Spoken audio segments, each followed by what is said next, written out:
मित्रों नमस्कार। आप सभी का स्वागत है पर्टिनेंट आईएएस पर।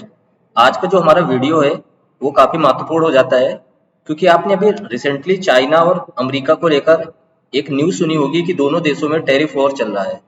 तो हुआ क्या है कि चाइना ने एक उसमें कह सकते हैं अपनी तरफ से एक कदम उठाया है। उसने बोला है कि जो रेयर अर्थ एलिमेंट्स होते हैं उनको फिलहाल के लिए वो अभी कुछ रेयर अर्थ मेटल्स को एक्सपोर्ट करने के लिए रोक रहा है। ठीक है, तो सबसे ज्यादा देखने वाली बात ये होगी कि जो चाइना के द्वारा ये कदम उठाया जा रहा है उसका दुनिया पे क्या इम्पैक्ट पड़ेगा, यूएसए पे क्या इम्पैक्ट पड़ेगा और खासकर यूएसए के किस सेक्टर पे इम्पैक्ट पड़ेगा। जैसा कि हमें मालूम है कि जो रेयर अर्थ मेटल होते हैं वो काफी ज्यादा महत्वपूर्ण हो जाते हैं टेक्नोलॉजी के क्षेत्र में। ठीक है, तो हुआ क्या है कि जो ये रेयर अर्थ मेटल है इनको लेकर अभी आप कह सकते हो कि जो ये एक बड़ा डेवलपमेंट हुआ है उसी पे आज हम बात करने वाले हैं। तो यहाँ पर देख लेते हैं कि magnet use in the defence कहाँ कहाँ पे यूज होते हैं। ये डिफेंस पे होते हैं, एनर्जी पे होते हैं, ऑटोमेटिव सेक्टर पे होते हैं। ठीक है, अभी इसके पहले यूएस के जो प्रेसिडेंट डोनाल्ड ट्रंप है उन्होंने चाइनीज प्रोडक्ट पे आप सबको पता है कि टैरिफ बढ़ा दिया था। उसी के क्रम में ये चाइना द्वारा किया गया है। तो चाइना ने जो नया रिस्ट्रिक्शंस किया है वो 7 रेयर अर्थ मेटल पे किया है, एलिमेंट पे। कौन कौन से? सेब्रम, गोल्डनियम, इस तरह से आप कह सकते हो टोटल 7 है। 17 में से 7 पे उसने कहा है कि भाई हम अभी रिस्ट्रिक्शन रख रहे हैं। ठीक है, जिससे कि जो कंपनियां इसका यूज करके जो भी प्रोडक्ट बनाती थी उन पे जरूर इसका प्रभाव पड़ने वाला है।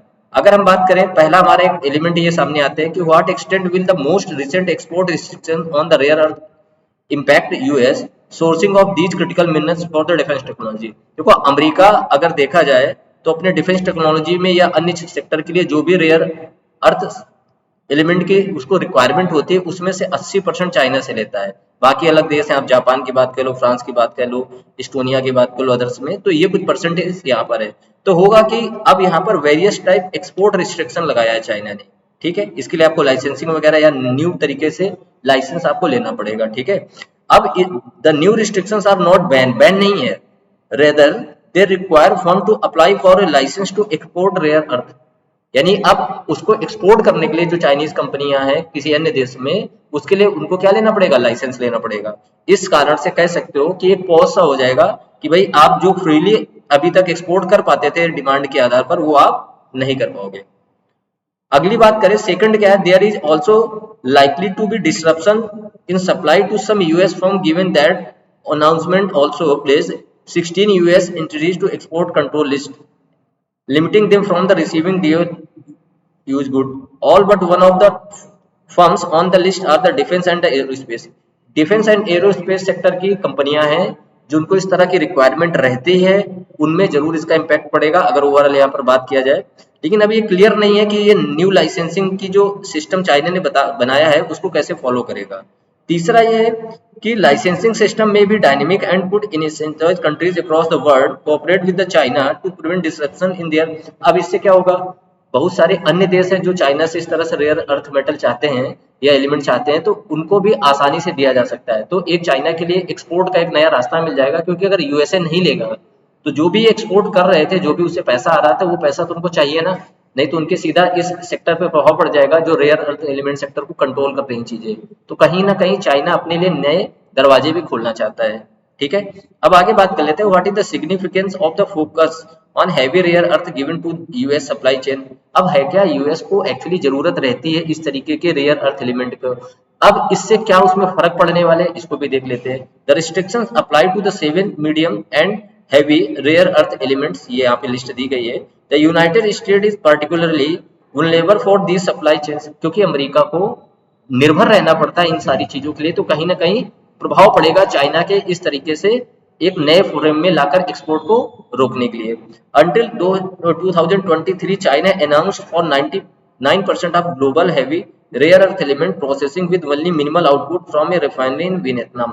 ज्यादातर जो रेयर अर्थ एलिमेंट है उनमें से 99% टोटल चाइना खुद करता है, 1% वो वियतनाम के थ्रू चीजें हो रही थी। However facilities had shut down for the past year due to tax dispute affecting US.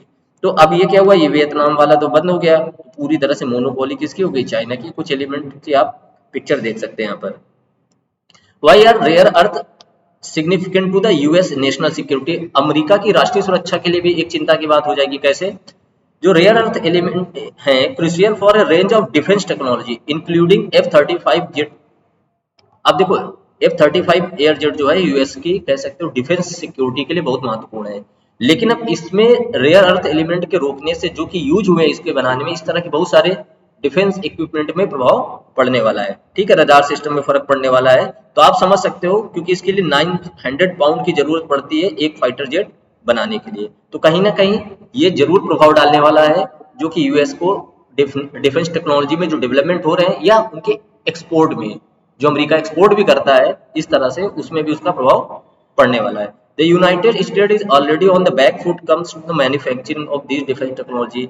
America already इन सारी चीजों में पीछे है, क्योंकि क्या है, उसके पास रेयर अर्थ मेटल को लेकर दूसरे देशों पे अभी निर्भरता है। ठीक है, इसीलिए जो चाइना है वो 5 से 6 टाइम ज्यादा तेजी के साथ यहाँ पर यूज कर रहा है इस तरह से अपने डेवलपमेंट में अमेरिका से। तो अमेरिका कहीं ना कहीं इस चीज को लेकर भी लगातार चिंतित चल रहा है, और एक बैन भी अब उसमें इम्पैक्ट डालने वाला है। आगे बात करें, in the US rare earth industry ready to fill the gap. अब मान लो क्या अमेरिका की स्थिति ऐसी है कि आज अगर चाइना ने उसको बैन किया है अमेरिका में पहुंचने के लिए, जो रेयर अर्थ एलिमेंट है, अमेरिका क्या उसको नियर फ्यूचर में खुद से कर सकता है? तो अभी आसान नहीं है, क्योंकि जैसा उनके पास एक अपनी अध्ययन है डिपार्टमेंट ऑफ डिफेंस, इसके द्वारा जो गोल है कि भाई खुद डिपेंड हो जाए, कहीं और से भी अच्छे से रिसोर्स कर पाए, तो 2027 के पहले तो नहीं पॉसिबल है। तो कहीं ना कहीं ये सेटबैक होगा किसके लिए? यूएसए के लिए। ठीक है, could the United State seen coming? तो मैं बता रहा हूँ कि चाइना ने क्या किया है। नंबर ऑफ पॉलिसीज है threshold that export restriction were on the horizon. China first weaponised rare earth in 2010, banned export to the Japan over the fishing trawler dispute. पहले तो चाइना ने क्या किया, अपने आप खुद यूज किया, खासकर डिफेंस टेक्नोलॉजी में। अब जैसे जापान के साथ अगर झगड़ा हो गया तो उसने जापान को रेयर अर्थ एलिमेंट देना बंद कर दिया 2010 में। तो कहने का मतलब क्या है, चाइना अपनी फॉरेन पॉलिसी में इसको यूज कर रहा है कि अगर आप चाइना पे डिपेंड हो और इन केस चाइना के साथ डिस्प्यूट होता है, तो जो आपके लिए आपकी नेशनल सिक्योरिटी या नेशनल इंटरेस्ट के लिए चीजें होंगी, वहां पर भी चाइना का इस तरीके का कदम उठाया जा सकता है। तो ये पूरी दुनिया के लिए भी सतर्क रहने की बात है, जैसा भी अमेरिका के साथ किया। आप यहाँ पर देख सकते हो अलग अलग रेयर अर्थ जो एलिमेंट है उनके एप्लीकेशन कहाँ पर है। ठीक है, हार्डनेस के लिए काम होता है, जैसे जर्मेनियम की बात कही जाए तो देखो चाइना इसमें 48% रखता है। ठीक, जर्मेनियम क्या होता है, ये रेडिएशन वगैरह में आपके कंट्रोल करता है, तो 86% सोचो चाइना रखता है। गैलिनियम जो है ये भी इलेक्ट्रिसिटी टू लाइट के लिए कन्वर्ट करने के लिए जो एलिमेंट चाहिए उनमें यूज होता है, इसमें भी चाइना का 98% है। तो आप देख सकते हो दुनिया में ज्यादातर जो रेयर अर्थ एलिमेंट है उनमें चाइना का एक कह सकते हो मोनोपोली है। हैवी की बात कर रहा हूँ, not light rare earth element की। ठीक, और there any international partners from the United States could alternatively source heavy rare earth and fill the supply? America क्या अन्य देशों से भी अपनी इस जरूरत को पा सकता है? रेयर अर्थ जो एलिमेंट हैवी रेयर अर्थ है, मीडियम हैवी रेयर अर्थ की बात कर रहे हैं एलिमेंट की, तो ऐसा नहीं है कि चाइना के अलावा बाकी देश नहीं है। जैसे अगर हम नाम करें Australia, Brazil, south Africa, Saudi Arabia, Japan, Vietnam, इन्होंने भी कहीं ना कहीं प्रयास किया है कि जो हैवी रेयर अर्थ एलिमेंट है जो इनके यहाँ पे अवेलेबल है उनको हम पूरी दुनिया पे ला सके, या जरूरत में कम से कम इस तरह के रिस्ट्रिक्शन में काम कर सके। लेकिन इसमें बहुत रिसर्च एंड डेवलपमेंट चाहिए और आपके पास उतना रॉ मटेरियल भी होना चाहिए। तो फिलहाल ये सब प्रोसेस में है। वर्तमान में तो ऐसा नहीं है कि बहुत सारे देश इसकी जो जरूरत को पूरा कर सकते हैं, लेकिन हाँ इन फ्यूचर इसमें कुछ ना कुछ सॉल्यूशन या अल्टरनेटिव लाए जा सकते हैं।